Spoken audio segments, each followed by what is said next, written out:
ஒரு மகிழ்ச்சியான செய்தி. இதயம் நல்லெண்ணெயின் விலை லிட்டருக்கு ரூபாய் 105 குறைஞ்சிருக்கு. செப்டம்பர் 2023ல 1 லிட்டர் இதயம் நல்லெண்ணெயின் அதிகபட்ச விலை ரூபாய் 503. ஆனா இப்ப 1 லிட்டர் இதயம் நல்லெண்ணெயின் விலை ரூபாய் 398 மட்டும்தான் தமிழ்நாட்டுல. அப்ப இனிமே எல்லாரும் இதயம் நல்லெண்ணெய் வாங்கலாம் இல்ல?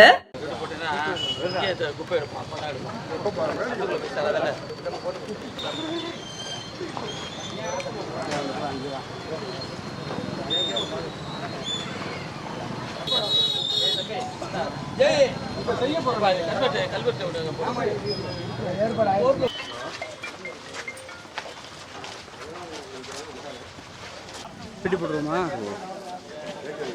அதான் அதான்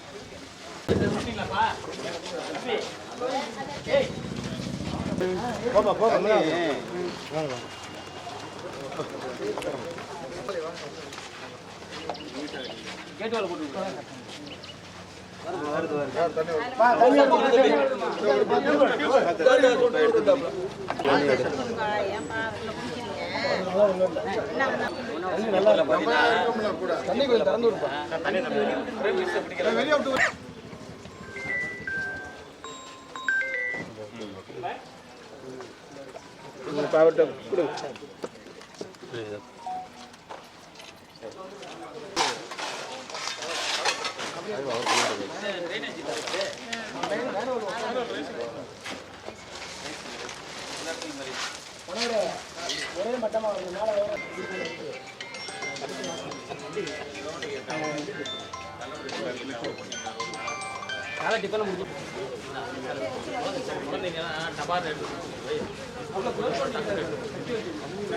வெயிலுக்கு அது அப்படி இதாச்சு. 3 மாசத்துல தண்ணி பைப்லாம் மேலே தூக்கி வைக்க போதெல்லாம் க்ளோஸ் பண்ணுங்க. டெம்பரரி தண்ணி பிடிச்சிருமா? போர் தண்ணி இல்லப்பா, நேரடியா வர தண்ணி இருந்தா மேல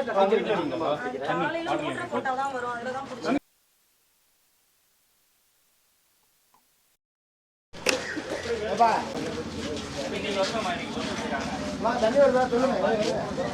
சொல்லு பாருங்க, டெஸ்ட் பண்ணப்பா.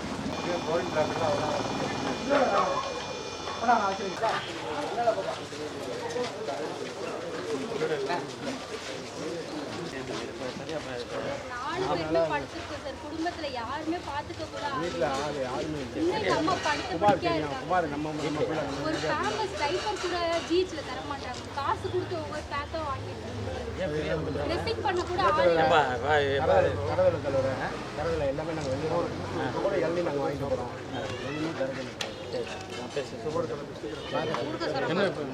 ஹாஸ்பிட்டல் அட்மிட் ஆனீங்க, என்ன பிரச்சனை? இது பிரசாதம் சாப்பிட்றதுனால சொல்கிறாங்க. இல்லை, குடிநீரில் எந்த பிரச்சனையும் இல்லைன்னு அதிகாரிங்க சொல்லிட்டாங்க.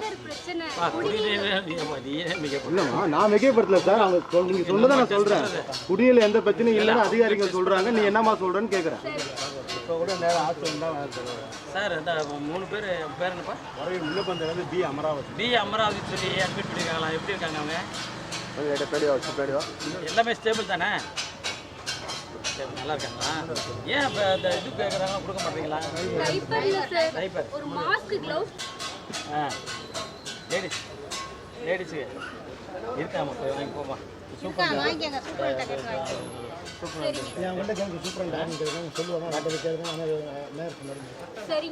டாக்டர் சூப்பரண்ட் இருக்கார்.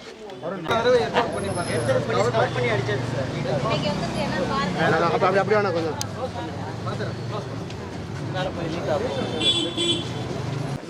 வருதா? இப்போ திறந்து பாருங்க.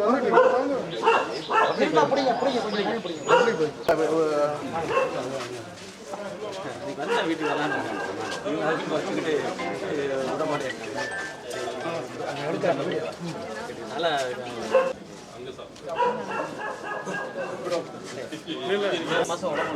செந்தில் கொஞ்சம் சவுண்டாக சொல்லு. செந்தில் நல்லா க்ளோஸ் பண்ணி எடுங்க. நல்லா சவுண்டா தண்ணி நல்லா பிரச்சனை இல்லை செந்தில்.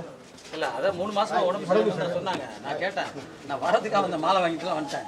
உடனே மறிச்சு விட்டாங்க. சரி, அமைச்சர் வரும்போது வீட்டுக்கு கூப்பிட்டு வரேன் அப்படின்னு வந்துட்டேன். நான் கூப்பிட்டு வரேன். சரி, ட்ரெயினில் வேலை செய்யுங்க.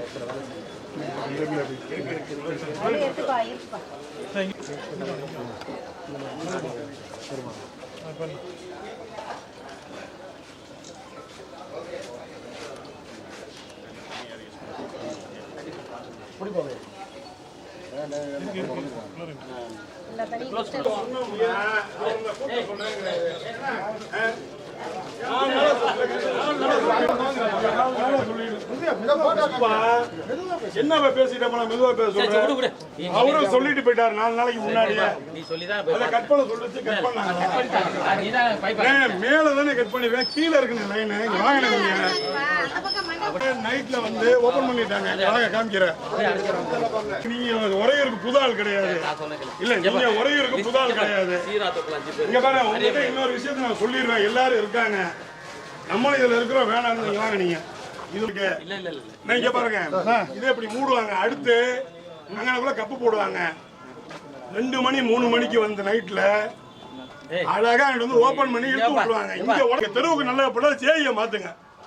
வேணாம். இங்க பாருங்க, இந்த பிரச்சனை விட்டு நான் எத்தனை தடவை சொன்னேன்னு கேளுங்க. இவர் வேணும்னே பண்ணிட்டு இருக்காரு. இவர் ஏதோ கைய காசு வாங்கிட்டு இந்த வேலை பண்ணிட்டு இருக்காரு. எனக்கு அவருக்கு என்னங்க இருக்கு? பொது பிரச்சனை சொல்லிட்டு இருக்கிற அப்ப எனக்கு அவருக்கு என்ன இருக்கு? நீங்க என்ன பேசிட்டு இருக்கீங்க? பொது பிரச்சனையா? நீங்க பொது அப்படி பிரச்சனை இருப்பா. நானே வந்து பார்த்துட்டு காவிரில என்ன பண்ணிட்டேன், அன்னைக்கு போன் பண்ணி காவிரிக்காரங்கள அந்த சைடு லைன் த்ரூ பண்ணி சொல்லு, இல்லன்னா பிளாக் பண்ணுப்பான்னு சொல்லிட்டேன். இது மட்டும் நான் அது அடைக்க தண்ணியே வராது. இல்லண்ணே, இதை உடைக்க சொல்லுங்கண்ணே. இது வேணாம், கீழே மெயின் லைன் கீழே இருக்குண்ணே, அதை உடைக்க சொல்லுங்கண்ணே. இது உடைக்கணும். இதுக்கு கீழே இருக்குண்ணே மெயின் லைனு, அதை கட் பண்ண சொல்லுங்க. சாதாரண விஷயம், சாதாரண விஷயம்.